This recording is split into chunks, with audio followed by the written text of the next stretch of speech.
जून महिन्यात राज्यातील काही भागात पावसानं दडी मारली होती। मात्र जुलै महिन्याच्या सुरुवातीपासून अनेक जिल्ह्यांमध्ये विजांच्या कडकडाटासह जोरदार पाऊस झाला।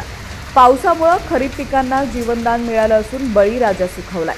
त्याचबरोबर पाणी पुरवठा करणाऱ्या धरणांच्या पाणीसाठ्यातही समाधानकारक वाढ झाली आहे। दरम्यान पुढील 24 तासात राज्यात पावसाची स्थिती कशी असणार आहे या संदर्भात हवामान विभागानं अंदाज व्यक्त केलाय। काय दिलाय अंदाज पाहूयात। त्याआधी तुम्ही HPN मराठी न्यूज चॅनल पहिल्यांदाच पाहत असाल आणि अजूनही चॅनलला सबस्क्राइब केलं नसेल तर नक्की सबस्क्राइब करा आणि बेल आयकॉनवर क्लिक करून नोटिफिकेशन्स मिळवा, जेणेकरून आमचे अपडेट्स लवकरात लवकर तुमच्यापर्यंत पोहोचतील। तर शुक्रवारपासून मात्र पावसाचा जोर ओसरण्याची शक्यता आहे। राज्यातील अनेक भागात पाऊस उघडीप घेऊ शकतो असं हवामान खात्याने सांगितलंय।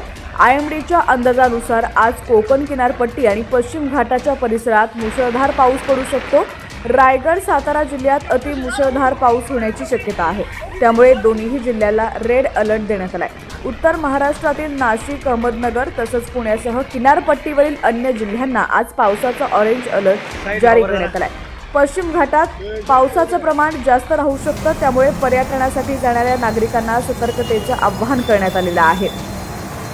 हवामान विभागाच्या अंदाजानुसार आज नंदुरबार, धुळे, जळगाव, चंद्रपूर, वर्धा, नागपूर, अमरावती जिल्ह्यात मेघगर्जनेसह पावसाची शक्यता आहे। त्यामुळे सर्व जिल्ह्यांना या पावसाचा येलो अलर्ट जारी करण्यात आलेला आहे। सिंधुदुर्ग, कोल्हापूर, रत्नागिरी, पुणे, मुंबई, ठाणे, पालघर, नाशिक जिल्ह्याला पावसाचा ऑरेंज अलर्ट देण्यात आलाय। रायगड आणि सातारा इथं रेड अलर्ट जारी करण्यात आलाय। राज्यात सरासरीच्या 123% पाऊस झालाय। त्यामुळे सर्व धरणांमध्ये 39.17% पाणीसाठा जमा झालाय। मुंबईला पाणी पुरवठा करणाऱ्या 7 तलावांमध्ये 53.12% इतका पाणीसाठा आहे।